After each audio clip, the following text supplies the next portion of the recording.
तो छापामार पॉलिटिक्स का आखिरकार सच क्या है? क्या यह रेड भाजपा की है जैसे कि आरजेडी जेडीयू कह रही है कि यह रेड सीबीआई ईडी की नहीं बल्कि भाजपा की है? झारखंड में ईडी का छापा दनादन, आखिरकार इसके मतलब क्या? झारखंड में छापेमारी में AK-47 मिलती है और वो भी सीएम के करीबी के घर से। सीबीआई के एक्शन पर सियासी टेंशन में विपक्ष दिखाई दे रहा है, सिर्फ और सिर्फ झारखंड और बिहार की सियासत में नहीं बल्कि दिल्ली तक में। दिल्ली से लेकर बिहार और झारखंड तक सीबीआई ईडी को लेकर सियासी घमासान छिड़ा हुआ है, क्योंकि आज ईडी सीबीआई ने देश भर में छापेमारी दिवस मनाया। सीबीआई ने गुरुग्राम से लेकर बिहार से लेकर झारखंड छापों पर छापे मारे। गुरुग्राम में उसने उस मॉल पर छापा मारा जो दावा किया जा रहा है कि यह मॉल तेजस्वी यादव का मॉल है। वहीं झारखंड में सीएम हेमंत सोरेन के करीबी बताए जा रहे एक शख्स के घर ईडी ने छापा मारा। लेकिन हैरानी की बात यह कि जिस लॉकर में कैश होना चाहिए था, सोना होना चाहिए था, लोग रखते हैं, जेवरात रखते हैं, मगर उसी लॉकर में 2 AK-47 मिलती है।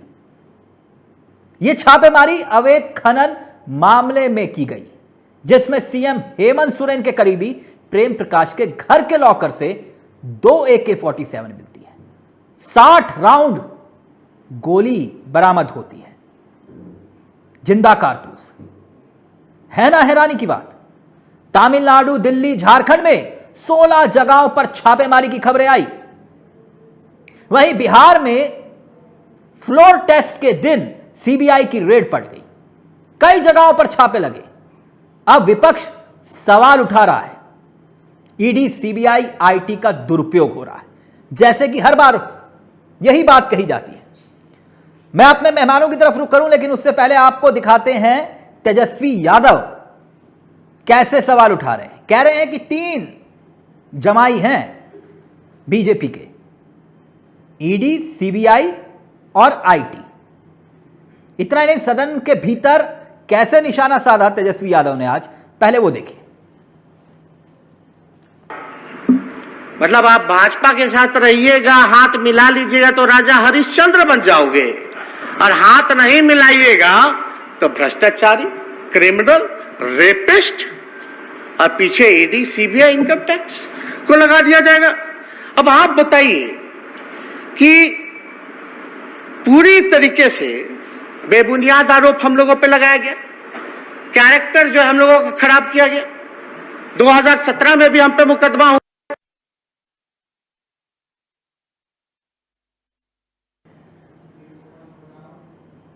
यह बात तो तेजस्वी यादव की थी, लेकिन अब आपको सुनाते हैं कि दिल्ली के मुख्यमंत्री अरविंद केजरीवाल भी कुछ इसी तरह की बात कर रहे हैं। सीबीईडी, इनकम टैक्स जैसी बात तेजस्वी कर रहे थे। सुनिए जरा केजरीवाल क्या कुछ कह रहे हैं और फिर रुक करेंगे। मेरे साथ 4 मेहमान जुड़ चुके हैं, इस कार्यक्रम का हिस्सा होंगे, लेकिन पहले सुनिए केजरीवाल क्या कुछ कह रहे हैं। पिछले 1-2 दिन में मेरी भी नज़र में आया, कुछ विधायकों ने मुझसे संपर्क किया है कि उनको सीबीआई और ईडी की धमकी दे डराया जा रहा है, उनको पैसे का लालच देके कहा जा रहा है कि आम आदमी पार्टी छोड़ दो, आम आदमी तोड़ दो।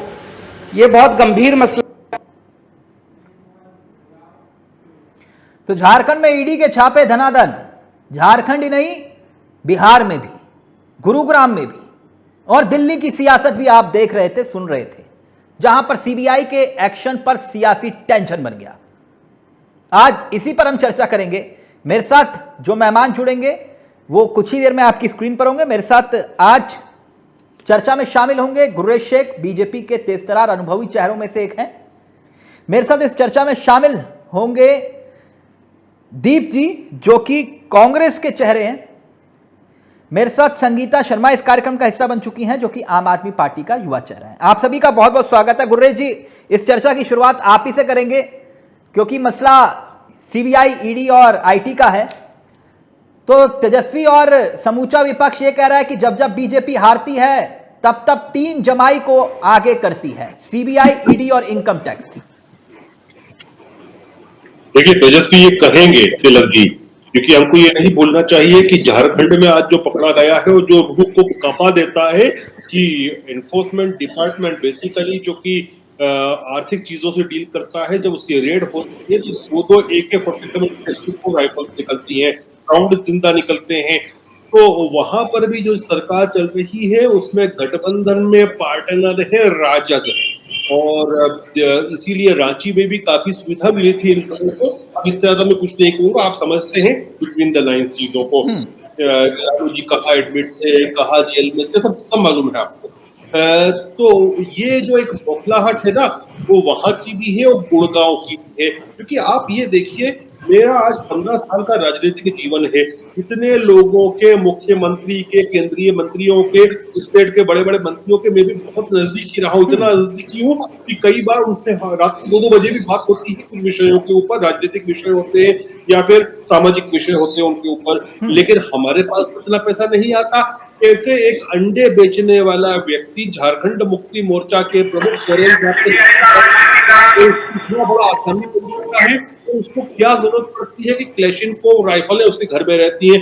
मैं सब चीजों का बेनिफिट डाउट देता हूं अभी थोड़ी देर के लिए, मैं थोड़ा अभी लॉ की बात भी नहीं करता हूं। लेकिन आप ये बताइए कि AK-47 क्या आत्मरक्षा के लिए किसी को जरूरत है?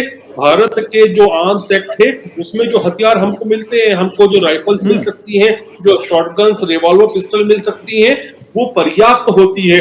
उसका लाइसेंस कलेक्टर देते हैं या ज्यादा से ज्यादा होम मिनिस्टर और होम सेक्रेटरी देते हैं? तो जो आदमी CM से जुड़ा हुआ है उसको लीगल हथियार एक्वायर करने में कोई समस्या होनी ही नहीं चाहिए, फिर भी AK-47 निकलती है। तो इसका मतलब क्या हुआ कि या तो आप कोई कार्टेल में इन्वॉल्व है या आतंकवाद में इन्वॉल्व है।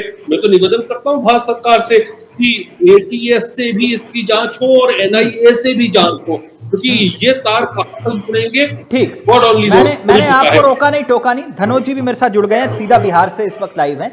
लेकिन मुझे एक बात समझाइएगा गुलरेज भाई, इस बात को, सवाल को ध्यान से समझिएगा, और ये सवाल इस वक्त देश के जहन में भी है और इसका उत्तर भी आपको देना चाहिए। बिहार में एक तरफ फ्लोर टेस्ट चल रहा था और उसी दिन CBI के छापे पड़ रहे थे, ये संजोग था या प्रयोग था? नहीं, ना ये संजोग है ना ये प्रयोग है। हाँ। आप एक काम करें, बहुत लोग बहुत सारी बातें करते हैं कि मोदी सरकार के आने के बाद एनफोर्समेंट डिपार्टमेंट, इनकम टैक्स और CBI जो है उसकी कार्रवाई तेज हो गई। मैं केवल अभी बात करता हूँ ED की, क्योंकि ED से बहुत ज्यादा प्रेम हो गया आजकल लोगों को।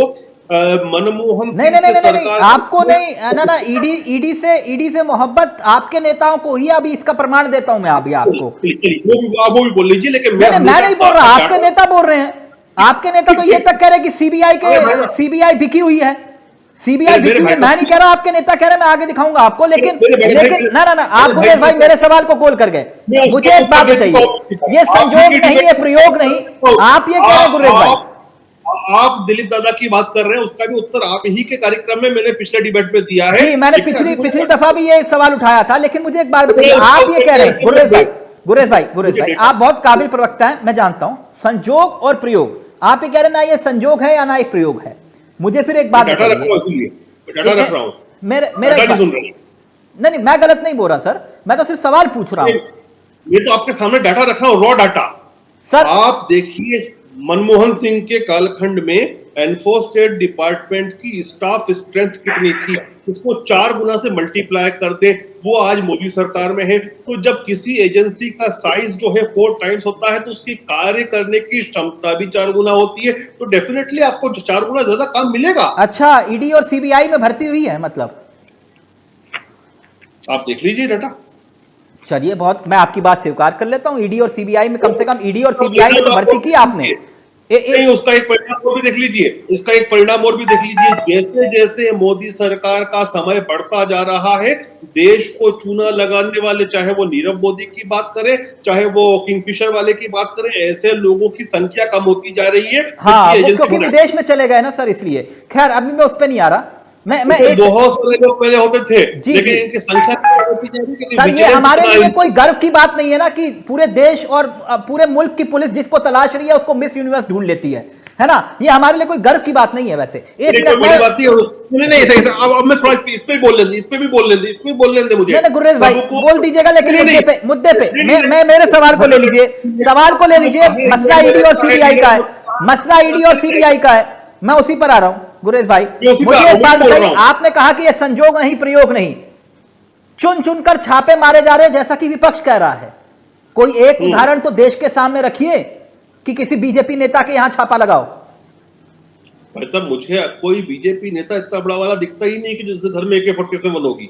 अच्छा, मैं AK-47 की बात ही नहीं कर रहा, ये तो AK-47 आज निकली है ना, तो दिखा रहे हैं हम तो ये भी दिखाएंगे। अगर आप चाहेंगे तो आपने बिहार, झारखंड, दिल्ली सब जगह सीबीआई भेजी, तो आप महाराष्ट्र में भी भेज सकते हैं कि नहीं, गुजरात में भी भेज सकते हैं कि नहीं। आ गए आप पॉइंट पे। अब मेरी बात सुनिए आप, 2 साल तक सीबीआई मध्य प्रदेश में रही व्यापम के नाम पर, क्यों नहीं हुई कि हम लोग इतना नाटक नहीं किए। 2 साल तक जांच हुई है व्यापम में, मैं मध्य प्रदेश का प्रदेश प्रवक्ता था उस समय। ठीक, ओके। आप दीप जी मुझे एक बात बताइए, इतनी ज्यादा हाय तौबा क्यों? जब ईडी सीबीआई छापा मारती है आप लोग सर पकड़ लेते हैं, सरकार की गर्दन पकड़ने के लिए आ जाते हैं।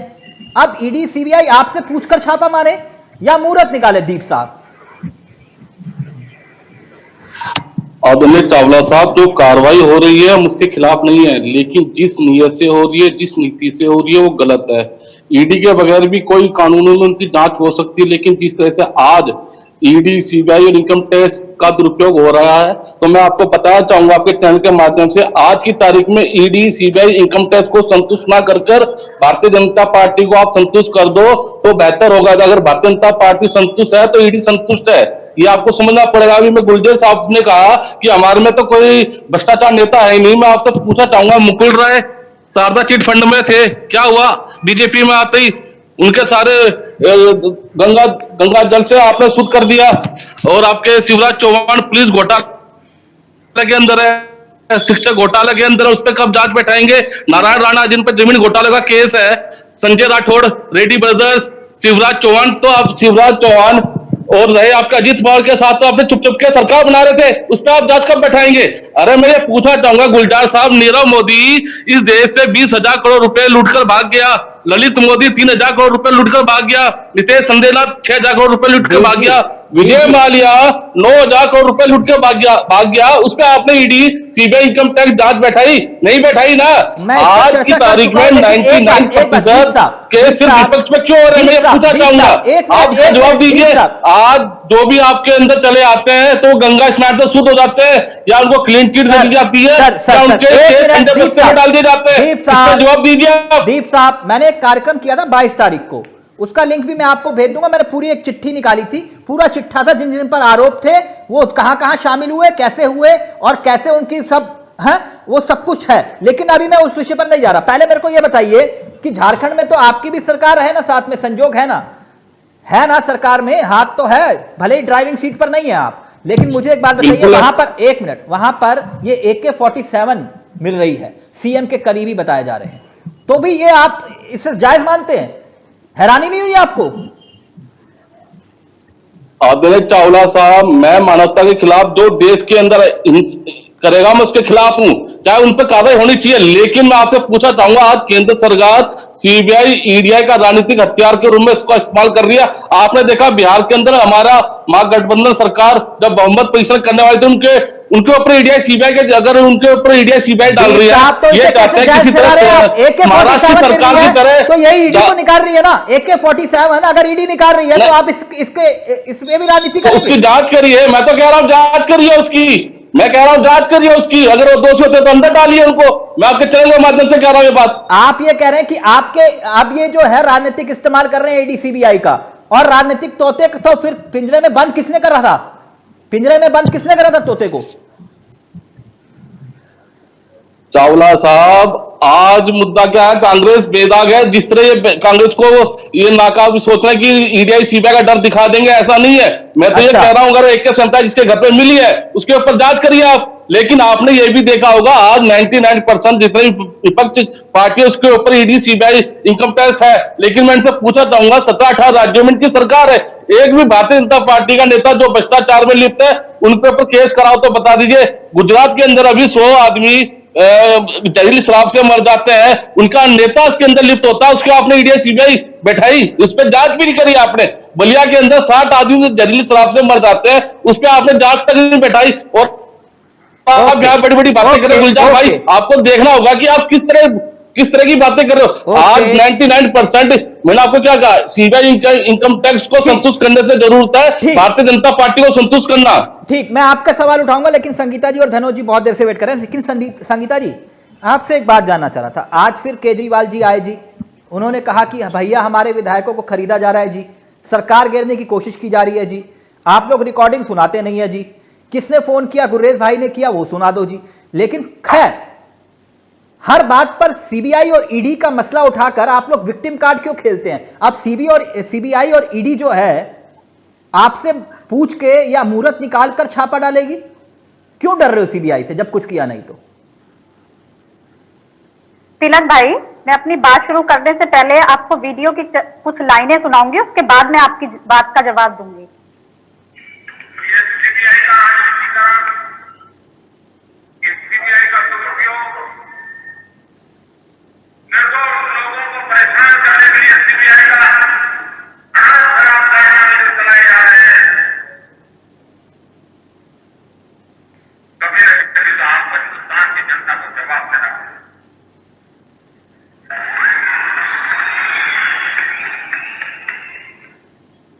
संगीता जी, वैसे मैंने आपको रोका नहीं, अगर पूरा सुनाना चाह रहे हैं आप सुना दीजिएगा, इससे पहले मैं सुना चुका हूं। आप कहना क्या चाह रही तो हैं? देखिए तिलक भाई देखिए, जब माननीय प्रधानमंत्री मोदी जी गुजरात में होते हैं तब वो ईडी और सीबीआई के दुरुपयोग पर बात करते हैं और कहते हैं कि गुजरात में परेशान किया जा रहा है, और जब वो खुद सत्ता में आते हैं तो वही काम दूसरों के लिए करते हैं। तो ये दोहरा चाल चरित्र और चेहरा क्यों, सबसे बड़ा सवाल।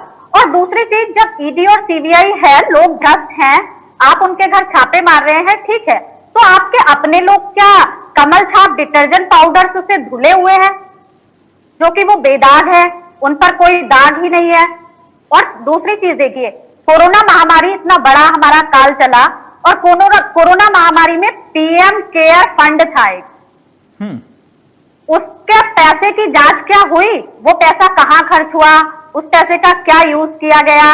तो क्या महाराष्ट्र में जो अभी चल रहा है 50 खोखा, बीजेपी का तो नाम ही अब 50 खोखा पार्टी रख देना चाहिए, तो 50 खोखा चल रहा है। आपने खुद देखा होगा तिलक भाई महाराष्ट्र में क्या हुआ।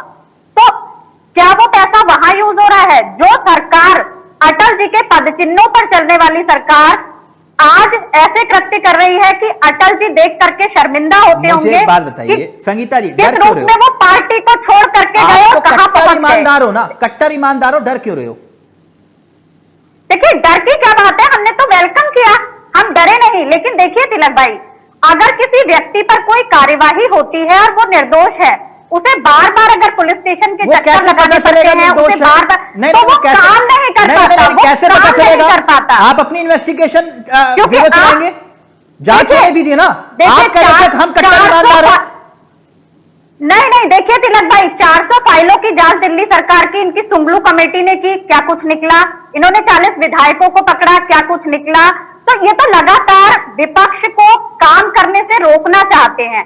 इन्हें डर है गुजरात का, ये डर रहे हैं गुजरात से कि कहीं आम आदमी पार्टी की वहां सरकार बन जाएगी तो क्या होगा इनका, जैसे पंजाब में कब्जा हो गया वैसे गुजरात में भी हो जाएगा। फिर धनोज भाई आपके पास आ रहा हूं, बोलिए दीप साहब क्या कहना चाह रहे हैं? मैं आ रहा हूं गुरेज भाई आपके पास। देखिए दीप जी जल्दी अपनी बात रखिए। तिलक भाई, आपने अभी एक लाइन बोली थी कि संयोग है या संजोग। तो देखिए, जिस दिन पढ़ाई होती है न्यूयॉर्क टाइम्स में मनीष जी की, उसके दूसरे दिन सीबीआई की रेट मनीष जी के यहाँ पड़ती है, और आज बिहार में पड़ती है जब उनको फ्लोर टेस्ट देना होता है। तो ये कैसा संजोग है? ओके, क्या इनकी नींद उसी समय खुलती है या उसी समय जागते हैं? इस पे सवाल उठाऊंगा, लेकिन एक सेकंड पहले दीप जी अपनी बात रखेंगे, फिर उसके बाद धनोज जी आपको पूरा वक्त दूंगा।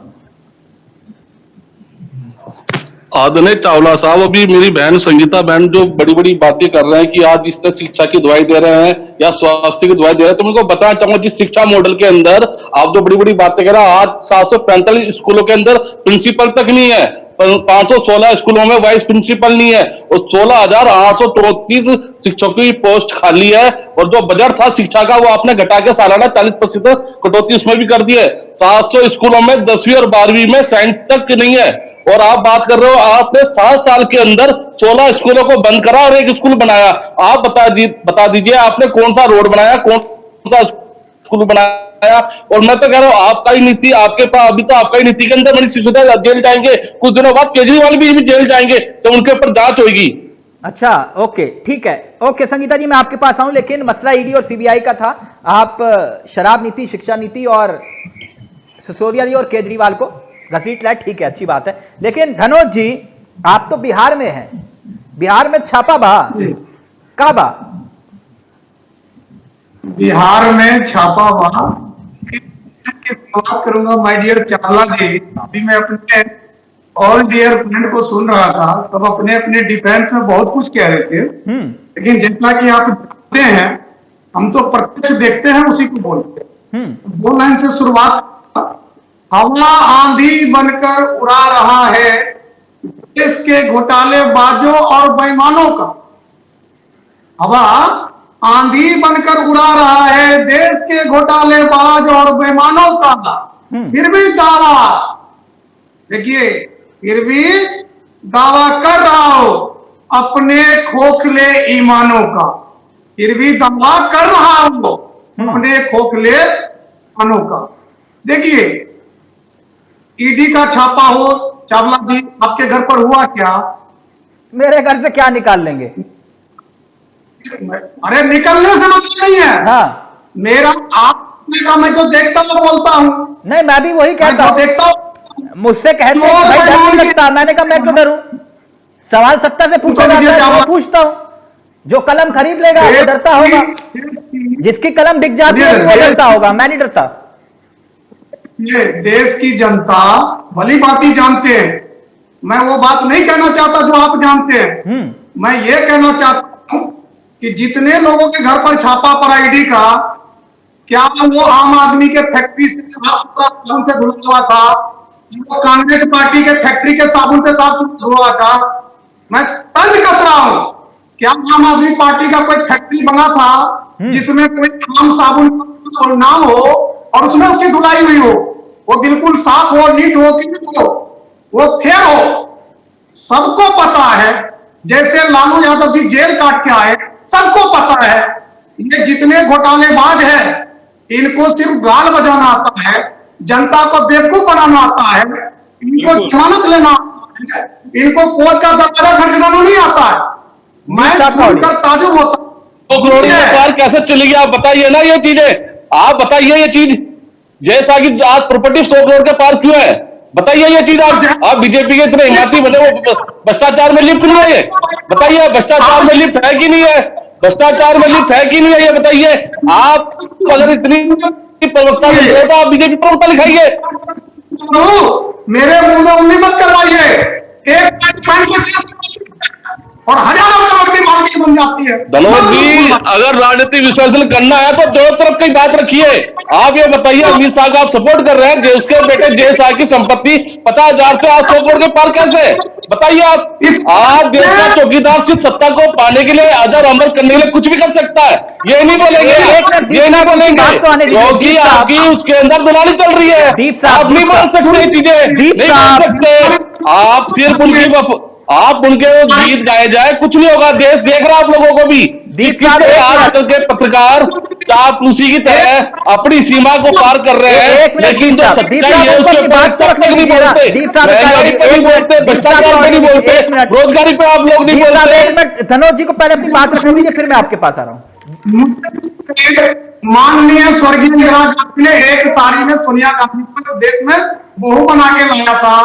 क्या एक ही साड़ी में जी रही है? क्या उसके पास जो दौलत है, क्या वो मेरे तरह रोड पर घूमकर पत्रकारिता करके कमाई है? क्या बिहार में जो छापे कर रहे हैं? ना ना ना, धनोज भाई, विषय ये है ना, जिस दिन फ्लोर टेस्ट है जिस दिन फ्लोर टेस्ट हो रहा है और उसी दिन सीबीआई के छापे पड़ रहे हैं, इसका क्या मतलब है? देखिए, इससे कोई लेना देना नहीं है चावला जी। चोर को पकड़ने के लिए, बेईमान को पकड़ने के लिए हमारे देश के संविधान ने कोई टाइम निर्धारित नहीं किया। अगर हमारे देश के बाबा अम्बेडकर साहब टाइम निर्धारित करके जाते कि कोई घोटालेबाज को पकड़ने के लिए ये मुहूर्त और ये दिन तय है क्या, आपने पढ़ा है क्या, हमने पढ़ा है क्या? मुझे पता है, चोर, लुच्चे, लफंगे, लुटेरे, देश को कमजोर करने वाले को पकड़ने का कभी भी मुहूर्त निकलेगा जब मन होगा तब। कोई जरूरी नहीं है कि उसका वहां पर विश्वास प्रस्ताव हो रहा था। लेकिन केजरीवाल के विधायकों को खरीदने की बात आ रही है, जो बात खुद केजरीवाल कह रहे हैं। देखिए चावला जी, मैं नहीं बोलूंगा, संगीता जी को बुरा लग जाएगा। क्या आम आदमी पार्टी में विधायक? आप बोलिए धनोज भाई, आप बोलिए। हमारे यहाँ बिहार में एक मेला गाय भैंस बिकने का, जिस गाय भैंस को कोई भी जाके खरीद सकता है। क्या केजरीवाल के पार्टी में विधायक नहीं है तब गाय भैंस क्या? आम आदमी पार्टी के ऐसे विधायक नहीं है जिसे कोई भी जाके खरीद ले धनोज भाई, यही फर्क है और पार्टियों में और आम आदमी पार्टी में। और जो मैं भी इस बात को कहूंगी कि जो आप बैठ के पैरवी कर रहे हैं, तो आप DHFL देख लीजिए। आप उत्तराखंड, आप एक पत्रकार है, आप एक पत्रकार है। एक हासन सिंह की संपत्ति, जिसके त्रिवेंद्र रावत जी से, पूर्व मुख्यमंत्री से संबंध है, वो एक कुक था, वो एक ड्राइवर था, आज उसकी संपत्ति करोड़ों की हो जाती है। आज उसकी संपत्ति करोड़ों की हो जाती है, तो क्यों हो जाती है? वहां सीबीआई क्यों नहीं पहुंचती है? धनोज भाई, आपको पक्ष और निष्पक्ष बात करनी चाहिए। आप पैरवी करने मत बैठिए यार किसी की, आप पैरवी करने मत बैठिए। आप एक पत्रकार है, अपनी गरिमा को बनाए रखिए। आप एक पत्रकार है। जब आप आम आदमी पार्टी पर बोल रहे हैं और दूसरी चीज पर बोल रहे हैं, तो आप जो मामले बीजेपी के हैं उन पर भी बोलिए। आप कैसे बोल जाते हैं कि बीजेपी DHFL के पीछे क्यों CBI ED नहीं जाती, DHFL के पीछे क्यों CBI ED नहीं जाती? तो आप एक ही पार्टी को वो कर सकते हैं, शुभेंदु अधिकारी, हेमंत विश्व शर्मा, रमन सिंह, शिवराज सिंह, येदियुरप्पा, इनके पीछे क्यों ED CBI नहीं जाती? तो ये बात कर रहे हैं, ये बात कर रहे हैं। एक मिनट धनोज भाई, एक सेकंड प्लीज। विषय यही है ना, गुलरेज जी को लाइए। गुलरेज जी, विषय यही है, जब आप विपक्ष में थे, जो मौजूदा देश के प्रधानमंत्री है, तत्कालीन गुजरात के मुख्यमंत्री थे, तब उन्होंने ही तो कहा था, जो संगीता जी ने अभी सुनाया, कि सीबीआई का दुरुपयोग। तो आप जब कहते थे सीबीआई का दुरुपयोग हो रहा है, आज यही बात तो विपक्ष कह रहा है। आपको नहीं लगता कि आपकी सरकार में सीबीआई, ईडी और आईटी की साख गिरी है? नहीं, बिल्कुल भी नहीं, क्योंकि जब हम कहते थे उस वक्त सर्वोच्च न्यायालय भी कहता था। उस समय सर्वोच्च न्यायालय उसको केज्ड पैरट कहता था। क्या आज सर्वोच्च न्यायालय, CBI, enforcement department, income tax के विषय में ऐसी कोई टिप्पणी पिछले 8 साल में किया है क्या? नहीं किया है। किया हो तो आप सब बताएं। तो जो हम कह रहे थे वो सीबीआई ने तो नहीं, सुप्रीम कोर्ट ने नहीं किया, लेकिन आपके नेता ने टिप्पणी की है। मैं दिखा देता हूं, दिलीप घोष। नहीं, नाराज मत होइए, मैं दिखा देता हूं। उस पर आपने कमेंट दिया, मेरे को मालूम है, लेकिन आपने कहा ना कि सीबीआई को लेकर सुप्रीम कोर्ट ने कुछ नहीं कहा। मैं दिखा देता हूं एक एक करके। दिलीप घोष साहब ने क्या कुछ कहा, मैं आपको दिखा देता हूं, वो स्क्रीन पर आपकी। वो कहते हैं कि कुछ सीबीआई अधिकारियों को खरीद लिया गया है। आपके नेता कह रहे हैं एक सेटिंग थी, इस बारे में जांच शुरू कर दी गई है। इसी सिलसिले में कुछ अधिकारियों को हटाया भी गया है। केंद्रीय एजेंसी पिछले 2 महीने से बंगाल में जांच कर रही है, लेकिन कुछ खास रिजल्ट देखने को नहीं मिला, ना ही कोई कार्रवाई सामने आई। मुझे लगता है कुछ अधिकारी बिक गए हैं, कुछ लाखों में बिके हैं तो कुछ करोड़ों में। सर, आप ही के नेता कह रहे हैं कि सीबीआई के अधिकारी बिक चुके हैं। मैं समझा नहीं। मैं वही तो कह रहा हूं, ये तो विपक्ष आरोप नहीं लगा रहा। सीबीआई किसके अधीन है? इसमें भाई साहब आपको कुछ समझने की जरूरत भी नहीं है, क्योंकि इसमें पूरी चीज आ गई है। उसमें क्या लिखा है, उसमें जो आपने दिखाया उसी में लिखा है कि इस विषय पर जांच शुरू हो गई है, लोगों को बदला गया है। मतलब यदि कुछ होता है, कोई भी एजेंसी दुनिया में, कोई भी व्यक्ति जो है वो गलत रास्ते पे जा सकता है। यदि कोई व्यक्ति विषय, यानी आप भी मानते सीबीआई वाले बिके हुए हैं? मैं कुछ भी नहीं बोल रहा। मैं क्या बोला कि जांच चल रही है? अभी तो आपने बोला कि हो सकता मैंने है क्या कि बोला? कहां पर कौन नीट क्लीन हो सब। जब तक के कोई चीज पे जांच पूर्ण नहीं हो जाए तब तक क्यों हम कोई आम आदमी पार्टी है क्या कि हर जांच का विरोध करेंगे? लेकिन आपने हमको सीबीआई बात- के ना ना ना दिलीप घोष साहब आप आम आदमी पार्टी एक बन भी मिनट नहीं संगीता जी, सकते। संगीता जी एक मिनट हमको बनना भी आप नहीं है मैडम, माफ करें, आम आदमी पार्टी बनना भी नहीं है हमको, प्लीज एक मिनट गुर्रेज भाई एक क्योंकि एक जो सेकंड, लोकतंत्र की हत्या कर रहे हैं वो कैसे आम आदमी पार्टी एक बनेंगे? सेकंड एक सेकंड एक सेकंड आपने पूरा आम तो आदमी अच्छा पार्टी आपको भी नाम लिया है। लोकतंत्र पर विश्वास है। एक मिनट रुक जाइए ना, एक मिनट गुर्रेज भाई मेरे सवाल का जवाब दे दीजिए। आप क्यों गोल चेंज कर रहे हैं? आप उकसाइए मत। मैं ये पूछ रहा हूं कि दिलीप घोष साहब जो बात कह रहे हैं उन्हीं के अकॉर्डिंग सीबीआई किसके अधीन है? आप समझदार व्यक्ति हैं। सीबीआई किसके अधीन? हमारी केंद्र सरकार के अधीन है। गृह मंत्रालय के अधीन है। I am right? राइट। तो दिलीप घोष सीबीआई पर सवाल उठाकर बीजेपी शासित केंद्र सरकार पर आरोप क्यों लगा रहे हैं? नहीं, कोई आरोप नहीं लगा रहे। उसमें उन्होंने साफ साफ ये भी कहा कि इसलिए जांच बिठाई गई। आप जो है वो बात को घुमा घुमा के बात कर रहे हैं। बात सीधी बात है कि यदि कुछ अंदेशा हुआ तो जांच बिठाई गई। इसी को कहते हैं कर्तव्यनिष्ठ सरकार चलाना। कि अच्छा। जरा भी कुछ जांच करवाओ उस पर कार्रवाई। अच्छा ठीक। अब मुझे एक बात समझाइए। दीप जी हंसो मत, राहुल गांधी पे भी जांच चल रही है। नहीं नहीं आप, मैं वही कह रहा हूं राहुल गांधी की भी हंसने से जांच कोई चल रही है, परेशानी नहीं। सिसोदिया जी की भी जांच चल रही है। लेकिन एक बात आपने संजोग और प्रयोग की बात की। दीप जी ये या शाउटिंग मैच नहीं होती ना। एक सेकंड वो राष्ट्रहित के नाम पर वो ऐसे ऐसे करके जो देश को लड़वाना टकराना भिड़ाना, एक हिंदू बिठा दो एक मुसलमान भिड़ा दो, है अब तो जनता भी समझ रही है। वो जनता को बेवकूफ बनाने वाला अब जनता भी समझ रही है कि किसने बेवकूफ बनाया इसने, राष्ट्रहित के नाम पर हिंदू मुसलमान को लड़वा के। ये काम मैं यहां नहीं करता। एक मिनट रुक जाइए गुरेज भाई, यही बात तो है। गुजरात में लाखों करोड़ों की ड्रग्स पकड़ी जाती है, युवाओं को नशे में धकेलने की साजिश होती है। ड्रग्स आ रही है तो कहीं ना कहीं से तो आ रही होगी, कहीं ना कहीं जा रही होगी। किसके यहां आ रही है, क्यों आ रही है, कितने की आ रही है, किस लिए जा रही है? और वही गुजरात के अंदर शराब माफिया हावी होते हैं, कईयों की मौत हो जाती है। असल जिम्मेदार कौन है और किसके इशारे पर ऐसा हुआ? क्या गुजरात में ईडी, सीबीआई, आईटी एक्टिव होनी चाहिए या फिर नहीं? मुझे लगता है एक्टिव होगी, और मैं लगता है शब्द इसलिए उपयोग कर रहा हूं क्योंकि वास्तव में झूठ नहीं बोलता हूं। मुझे उस विषय पर मैंने तहकीकात नहीं की कि वहां क्या चल रहा है उस विषय के ऊपर गुजरात में। अच्छा, गुजरात का नहीं, आपको विपक्ष के राज्यों का ही पता होता है। अगर आपसे मैंने बैठक देखिए, जब भी मैं डिबेट में बैठता हूँ इससे 2-3 घंटे पहले पूछता हूँ विषय क्या है। नहीं और आप फिर मैं उसको ना देखिए गुरेज भाई, आपको अपनी काबिलियत पर संदेह हो या ना हो, लेकिन मुझे नहीं है। मुझे मालूम है गुर्रेज शेख, अगर मेरी नजर में बीजेपी की लिस्ट में कोई बेहतर प्रवक्ता होंगे सबसे पहले गुर्रेज शेख का नाम आएगा। इसलिए ये आप चलती फिरती एनसाइक्लोपीडिया है। मेरे को एक बात बताइए गुरेज भाई, मैं मुंह पर तारीफ कर रहा हूं आपकी, आप क्या वाकई में कह रहे हैं कि मुझे नहीं मालूम कि गुजरात में क्या चल रहा है? गुजरात में ड्रग्स आ रही है, आपको नहीं मालूम? भाई साहब देखिए, एक चीज होती है कि एक न्यूज को पढ़ लेना, और एक चीज होती है एक चीज को अध्ययन करना। मैंने उसको अध्ययन नहीं किया, और जब भी आपके डिबेट में आज कई सालों से बैठ रहा हूं मैं, तो जब किसी विषय पर अध्ययन नहीं होता मैं साफ बोलता हूं उसका अध्ययन नहीं है मेरा। तो अगला टारगेट जैसे कहा जा रहा है कि सीबीआई, ईडी और आईटी अगर का अगर आप पूछे मैं अभी बोल रहा हूं आपके सामने और आपके प्लेटफॉर्म पे बोल रहा हूं, अगर आप चाहे कल इस पर डिस्कशन रखना है तो मैं गुजरात के पार्टी कार्यालय से पूरे बातें मालूम करके कल बैठूंगा उसमें। मैं बिल्कुल बैठिएगा। तो अगला छापा तेलंगाना, तमिलनाडु में होगा? मुझे नहीं पता, मैं एजेंसी से नहीं जुड़ा हुआ हूँ। एजेंसी उन्मुक्त है, वो अपना निर्णय ले। अच्छा, तो क्योंकि कहा जा रहा है विपक्ष की सरकार वहां है, अगला टारगेट वहीं है। नहीं, ये कौन कह रहा है?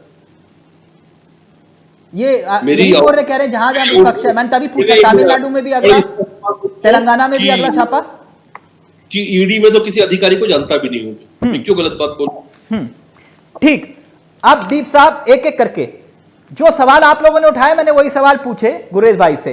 अब मुझे एक बात बताइए कि जो ये पूरा मसला है नौकरी के बदले जमीन देने का, जैसे कि धनोज जी आप कह रहे कि भैया ये तो बीजेपी के प्रवक्ता बैठे हुए हैं, बीजेपी के स्पोक पर्सन बैठे हुए हैं, लेकिन मुझे एक बात बताइए कि नौकरी के बदले जमीन उसकी जांच हो रही है तो दिक्कत क्या है? दूध का दूध पानी का पानी हो जाएगा। दीप साहब डर क्यों रहे हो?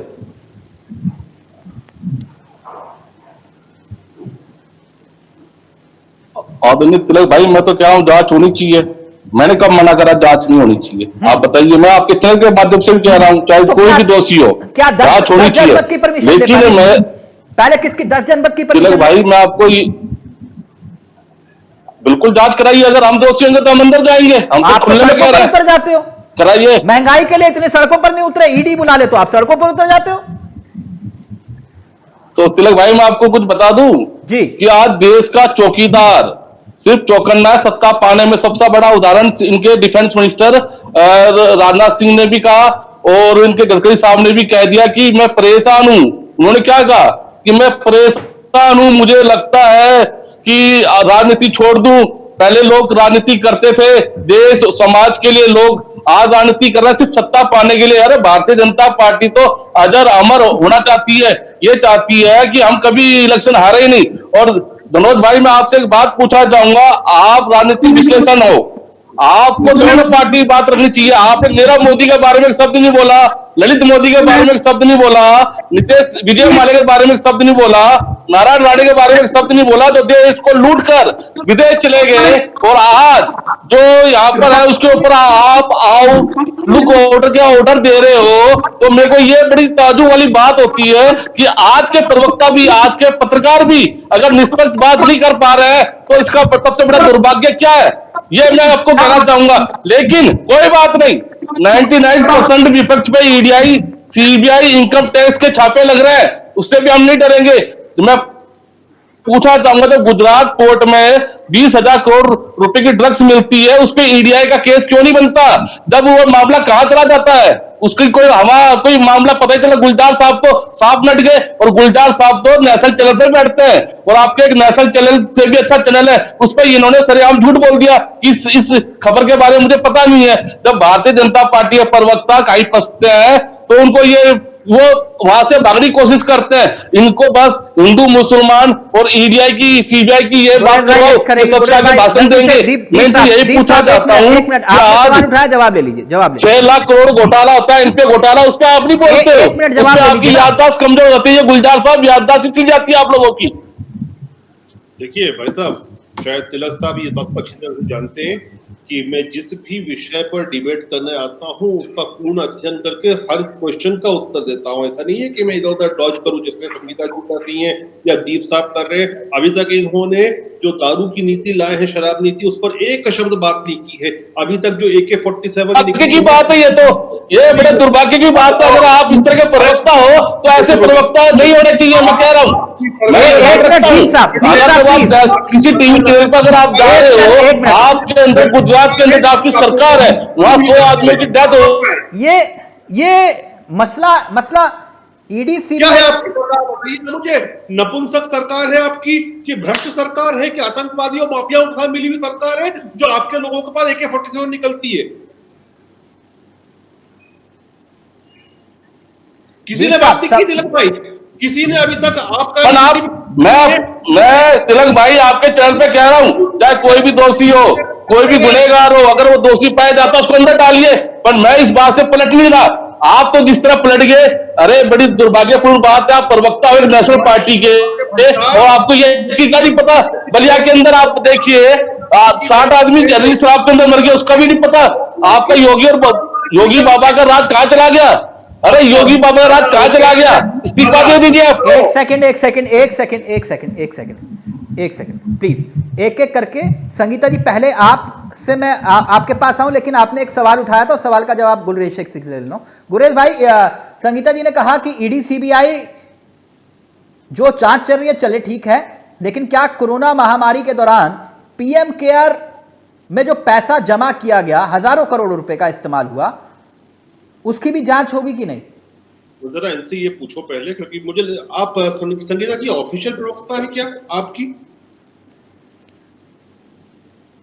तिलक भाई, इसका जवाब चाहूंगी मैं कि आप ही दे दीजिए। नहीं, मैं इसलिए पूछ रहा हूं क्योंकि ऑफिशियल प्रवक्ता का शब्द जो होता है वो पार्टी का मुंह होता है। मैं इसलिए ऐसा प्रश्न करने वाला हूं आपसे। मैं बहुत तीखा प्रश्न करता हूं। सुरेश भाई, आप सारा अध्ययन करके आते हैं तो ये भी अध्ययन कर लिया कीजिए, जो पैनलिस्ट बैठ रहे हैं वो ऑफिशियल है या नहीं है। नहीं, वो पर्सनल सर्टिफिकेट नहीं बांटना। गुरेश भाई, मुद्दे पे आइए ना। हाँ, अरविंद केजरीवाल जी ने भी कुछ कलेक्शन किया था काफी सारे पैसे का कोरोना के सवाल का जवाब सवाल नहीं होता गुरेज भाई, आंसर दीजिए जो पूछा गया है। जवाब ही फिर आप सवाल कर लीजिएगा, मैं आंसर देने के लिए तैयार हूँ। सवाल ही कर रहा हूँ, समय आपको जवाब ही दे रहा हूँ, सुन लीजिए, सुनो तो सही, थोड़ा जहमत करे सुनने की। अरविंद केजरीवाल साहब और विशेषकर आम आदमी पार्टी ने कलेक्शन किया था काफी सारे फंड्स का कोरोना के नाम पर। जब इनके ऊपर बात चलना शुरू हुई कि वो फंड कहाँ गए, तो इन्होंने पीएम जो का कोष था उसके अंदर डिपॉजिट कर दिया। अब आप बताइए कि यदि पीएम कोष पर अरविंद केजरीवाल जी को यकीन नहीं था तो फिर आपने उसमें जमा क्यों किया? वो जमा किया तो फिर आप प्रश्न क्यों कर रहे हैं इस प्रकार का? मुझे समझ में नहीं आता कि ये, मैं वही बोलता हूं ना कि आम आदमी पार्टी के कितने मुंह समझ में नहीं आता मुझे। और बीजेपी के कितना चाल चरित्र चेहरा दोहरा है ये हमें भी समझ नहीं आता गुरेज भाई। जब पीएम केयर फंड की बात आई, आप दोहरा चेहरा लेकर क्यों घूमते हैं समझ में नहीं आता। जो गुजरात ड्राई स्टेट है, जो गुजरात ड्राई स्टेट है, वहाँ किसकी सरकार है आपकी? अगर दिल्ली में कुछ गलत होता है तो अरविंद और मनीष जी ठीक हुआ, मानते हैं? नहीं गुरेज भाई ठीक है, दिल्ली में हमारी सरकार है, दिल्ली में हमारी सरकार है, कुछ गलत हुआ अरविंद जी मनीष जी ठीक है, हमने मान लिया। लेकिन अगर गुजरात में गलत होता है तो गुजरात के मुख्यमंत्री जिम्मेदारी लेंगे, आपके रक्षा मंत्री की जिम्मेदारी लेंगे, गृह मंत्री की जिम्मेदारी लेंगे, इसकी जिम्मेदारी प्रधानमंत्री जी की होगी। ये बताइए, ड्राई स्टेट होने के बाद अगर वहाँ माफिया शराब का कारोबार चला रहे हैं। प्लीज संगीता जी, प्लीज एक सेकंड संगीता जी, एक सेकंड। गुरेज भाई एक मिनट। धनोज जी, यानी कि जब रेड पड़ेगी, चाहे वो विपक्ष में बीजेपी हो, सत्ता पक्ष में कांग्रेस हो, कांग्रेस विपक्ष में हो, या फिर सत्ता में बीजेपी हो, जब रेड पड़ेगी तब यही कहा जाएगा कि भैया देखो ये हमारे ऊपर रेड है, इनके ऊपर नहीं पड़ती। यही है ना हर बार पॉलिटिकल इशू। लेकिन सवाल तो ये है ना कि क्या AK-47 मिली कि नहीं मिली, करोड़ों रुपया मिल रहा है कि नहीं मिल रहा ईडी से। सवाल ये भी खड़ा होता है ना कि जहां जहां छापे मारे वहां ईडी नोटों के बंडल भी सजा रही है। मेरी आवाज आ रही है आपको? बिल्कुल। देखिए सवाल ये नहीं, देखिए चावला जी नैतिकता का दुहाई नहीं दे सकता आज की दुनिया कोई, क्योंकि जितने भी राजनीतिक पार्टी हमारे देश में, उनका मकसद देश की जनता अच्छी तरह जानती है। कोई भी राजनीतिक पार्टी हो, उसका सीधा लगाव बिल्कुल उनकी कुर्सी, उनकी प्रेमिका होती है, जितना जुल्म कर सकते। जनता को जनता नहीं समझती है। आपने जो सवाल किया, मेरे घर में AK-47 मिलेगा तो मुझे आप क्या कहेंगे? क्या AK-47 रखने का किसी को है आधिकारिक पावर? वो हमारे देश के सेना के लिए, हमारे देश के नौजवान के लिए नहीं है। अगर कोई नेता अपने आप को कहता है कि मैं AK-47 रखता हूं, उसका मंशा क्या है? क्या उसको हम नेता की श्रेणी में रख सकते हैं क्या? वो टेररिस्ट की श्रेणी में आता है। तो विपक्ष को भी इसका विरोध करना चाहिए, विपक्ष को भी विरोध करना चाहिए। जैसे स्कूल में दोस्त लोग एक दोस्त को सुधारने के लिए कहता है कि तू गलत मत करो, तो उस टाइम तो ये लोग चुप्पी साध जाते हैं। जहां भी रेड पड़ा है चावला जी, इन दिनों में आपके साथ डिबेट में लगातार बैठ ही रहा हूं, आप जानते कि मैं सबूत के बिना नहीं बोलता। क्या कोई भी हो, मेरे पास पुख्ता सबूत होता तभी बोलता हूं, मैं उसका रिसर्च करता हूं। जहां जहां इन्होंने छापा मारा, क्या वहां से निकला नहीं? क्या वहां से कुछ पकड़ा नहीं गया? तो ऐसे में विपक्ष को भी अपनी जो नैतिकता की दुहाई देते हैं उसको देखना चाहिए। और रही बात विपक्ष का सवाल है कि बीजेपी की क्यों नहीं छापा होता है, तो मैं आपको एक बात बता दूं कि आप कर्नाटक ही चले जाइए। जैसे BS येदियुरप्पा जो है, पूरा नाम मैं नहीं लूंगा क्योंकि मैं उसके प्रवक्ता नहीं यहाँ पर, क्या उनको हटाया नहीं गया था? क्या उनको क्या पकड़ा नहीं गया था? क्या वो जो भाई लोग थे उनको पकड़ा नहीं गया था? क्या? तो देखिए, आप और हम एक तरफा ना हो। एक तरफा का मतलब क्या? इस चैनल पर बैठकर, आप बहुत लोकप्रिय एंकर है, आपका चैनल बहुत ही प्यारा, और जनता आपको कमेंट करता, आपको लिखता है।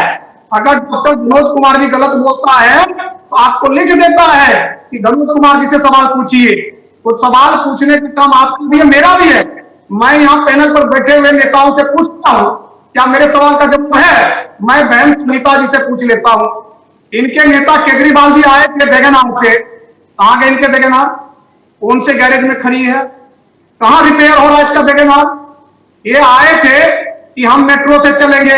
राखी बिरलान आई थी ऑटो से, पहले दिन आपको याद होगा। राखी बिरलान की मैं बात कर रहा हूं। कहां है वो ऑटो? वो ऑटो कौन ले गया? गुजरात वाले ले गए, ये बंगाल वाले ले गए, या महाराष्ट्र वाले ले गए? बता दे। अब मैं दीपचंद जी से भी पूछ लेता हूं, मैं गुररेज जी से भी पूछूंगा, मैं दीपचंद जी से पूछ लेता हूं कि भैया आपके नेता आए हैं, इतने सालों से 130 साल पुरानी पार्टी है, तो वहां पर एक अध्यक्ष नहीं चुना जा रहा है, आप एक अध्यक्ष नहीं दे सकते प्रॉपर, और जो बेल पर है उसके लिए रोड पर ऊपर आते हैं। आप प्रतीक्षा करो, आप न्याय पर भरोसा करो। आज कुछ भी होता है जनाब तो लोग कहता कोर्ट पर मुझे भरोसा है। और मैं गुररेज शेख साहब से भी पूछ लेता हूं, अध्यक्ष की बात हमारी पार्टी तय करेगी, सीट तो तय करेगा, आप तय करने वाले नहीं है। और बहुत जल्दी कांग्रेस का अध्यक्ष भी मिल जाएगा तनोज भाई, ये पार्टी का सीट तो तय करेगी। आप राफेल घोटाले बोलिएगा, जब सावन तो सभी कुछ हरा हरा दिखे। अभी एक इंटरनली खबर जवाब नहीं देंगे, नहीं दूंगे जवाब। राफेल घोटाले पे नहीं बोलोगे, मैं कुछ बता देता महंगाई पे नहीं बोलोगे, बेरोजगारी पे नहीं बोलोगे आप। एक मिनट दीप साहब, तनोज भाई, ये हो सकता है अशोक गहलोत को अध्यक्ष बना दे, दिक्कत क्या है? एक मिनट रुकिए ना, समझिए मेरी बात को। हो सकता है, मेरी बात को रिकॉर्ड कर लीजिएगा। हाँ, अशोक गहलोत को भी ये अध्यक्ष बना सकते हैं। दिग्विजय सिंह को बना दे। मुझे कोई हाँ, आपको नहीं होनी चाहिए, उनका घर का मसला है। आपने जो बात उठाई, आपने जो पार्टी का मुद्दा सार्वजनिक है तो सवाल तो बनता है। नंबर 1, आज आपका ईडी का विधानसभा का जो है, आज नीतीश जी और तेजस्वी जी ने आज ही का दिन चुना। आज उन्होंने आज उसने किया था ना, वो 6 महीना बाद भी कर सकते थे, 1 महीना बाद भी कर सकते थे, या 4-5 दिन पहले कर सकते थे। तो ये चीज क्राइटेरिया जो है ये तय नहीं होता। और एजेंसी जो Chawla ji, my dear Chawla ji, agency जो है वो सरकारी एजेंसी है, क्योंकि हम और आप भी, मैं आपको बता दूं, मैं भी पत्रकारिता किया, इसलिए क्या था कि चलो मैं सरकारी पत्रकार भी बन जाऊं, ठीक है। तो इसका मतलब ये नहीं कि मैं पत्रकार सरकारी नहीं बना तो मैं इंडिविजुअल पत्रकार बना लूं। तो एजेंसी जो है वो चोर, डाकू, बेईमान, लुटेरा को पकड़ने के लिए। गुररेज भाई को आप ओके, आपकी से सवाल करिए। एक मिनट गुररेज भाई, एक सेकंड। गुररेज भाई, एक आज क्योंकि मसला बिहार का था, लेकिन महाराष्ट्र की विधानसभा भी आज सुर्खियों में रही। महाराष्ट्र की विधानसभा मसला 50 खोखे का पूरे देश को आज ये तस्वीरें हैरान भी कर रही थी। मैं दिखाता हूं, क्योंकि बात संगीता जी ने उठाई तो मुझे याद आ गया, मैंने इसलिए वो तस्वीरें स्पेशली मंगवाई और मैं चाहूंगा वो तस्वीरें आप देखिएगा। खोखे,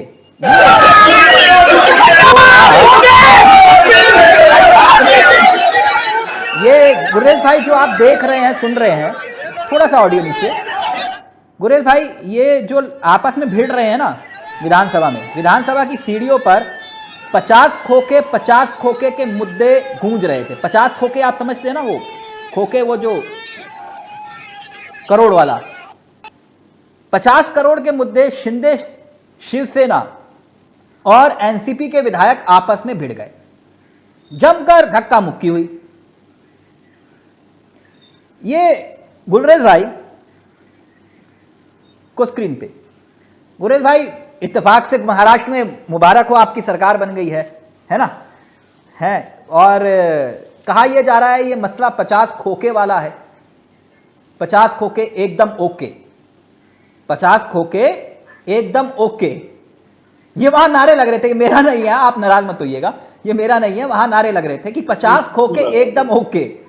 तो इसकी भी सीबीआई ईडी जांच होनी चाहिए, ऐसी मांग की जा रही है। जो विधायक, जिसको मैं लगातार पूछ रहा था कि वो जो विधायक 5 स्टार होटल में नाच रहे थे, गा रहे थे और लोकतंत्र जीत का जश्न मना रहे थे, वो पैसे कहां से आ रहे थे, चार्टर्ड प्लेन कहां से आया, किसने लिया, किसको दिया, वो पैसे कितने खर्च हुए, उसकी भी सीबीआई ईडी जांच होनी चाहिए, ऐसी मांग की जा रही थी वहां पे। ये मेरी मांग नहीं है गुररेज भाई, ये 50 खोखे एकदम या किसी दल विशेष के विधायक लिख के देते हैं तो डेफिनेटली जांच होना चाहिए, और जांच होगी। मुझे लगता है अगर कुछ भी लिखित में आता है, सीबीआई को कंप्लेन करने का सबको अधिकार है।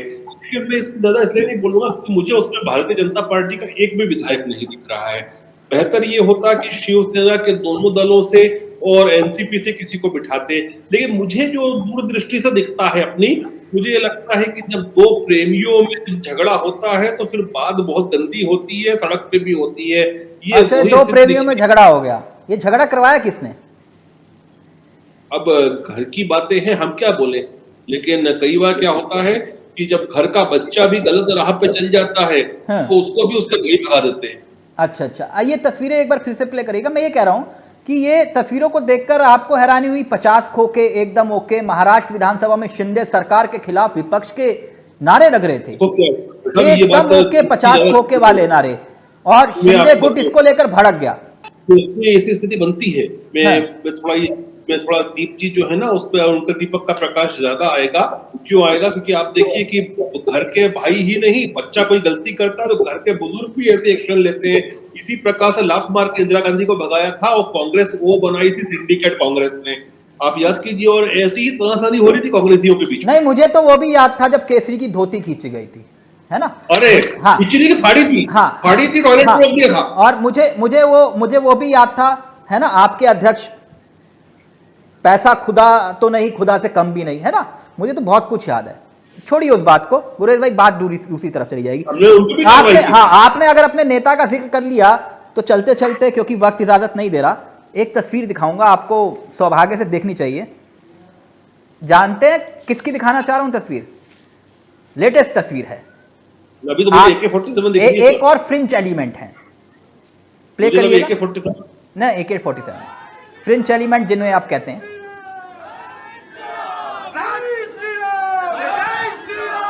राजा भाई आप संघर्ष करो, हम तुम्हारे साथ हैं। राजा भाई संघर्ष करो, हम तुम्हारे साथ हैं। राजा भाई संघर्ष करो, हम तुम्हारे साथ हैं। भारत माता की जय, भारत माता की जय, धर्म की जय हो, धर्म की जय हो, धर्म की जय हो, धर्म की जय हो। गुरेज भाई, ये गुरेज भाई को स्क्रीन पे प्लीज। गुरेज भाई, इनको पहचानते हैं आप? कुछ स्क्रीन दिख रही है लेकिन शायद राजा सिंह है। हाँ, ये राजा जी हैं, आपके राजा बीजेपी के, जिन्हें आपने हमने सस्पेंड है सर, हमने सस्पेंड एक हाँ, मनोज भाई आप बीजेपी के नेता, थोड़ा सवाल तो पूछने दीजिए, आप ऐसे उकसा रहे हैं। एक मिनट रुकिए। ये महोदय भाजपा से सस्पेंडेड है। हाँ, सस्पेंडेड है, सस्पेंड कर दिया आपने। और इनको कारण बताओ नोटिस दिया है कि क्यों ना आपके ऊपर कार्रवाई की जाए, आपको पार्टी से निकाला जाए, 10 दिन में इसका उत्तर दे कि क्यों आप पार्टी लाइन से अलग चलते हैं। तो ये भी फ्रिंज एलिमेंट है। इस क्या बोलेंगे, जब बीजेपी का नोटिस आया है और बीजेपी की अनुशासन समिति ने दिया है। देखा आपने कैसे स्वागत हो रहा है? नहीं, वो जो भी हो रहा है, लेकिन मैं प्लीज पार्टी की बात करूं, पार्टी का आपने नोटिस पढ़ा कि नहीं पढ़ा? नहीं, मैंने तो नोटिस पढ़ा, मैं तो आपसे तस्वीरें दिखा रहा हूं, नाराज क्यों हो रहे हैं? प्लीज प्ले करिए एक बार। नहीं, आप तस्वीरें देख के नाराज मत होइए। मैंने तो सिर्फ ये कहा कि देखिए आप ही के विधायक हैं और बाहर निकल आए, वो उनका स्वागत भी हो रहा है, माथे पर तिलक भी लगाया जा रहा है। मैं ये दिखा रहा था आपको, आप ऐसे नाराज मत होइए, मैं तो सिर्फ दिखा रहा था। एक निवेदन कर लूं आपसे मैं? है सर, आपसे एक विनती कर सकता हूं? जी सर। जिस प्रकार से आप ये वीडियो दिखा रहे हैं उसी प्रकार से जरा स्क्रीन पर वो नोटिस भी दिखा दे जो भाजपा ने इनको दिया है, उसको भी चस्पा कर। नहीं, मैंने तो वो नुपुर शर्मा वाला भी दिखाया था सर, ऐसा नहीं है। हाँ, मैंने वो जिंदल वाला भी दिखाया था, ऐसा नहीं है, ऐसा नाराज मत होइए आप।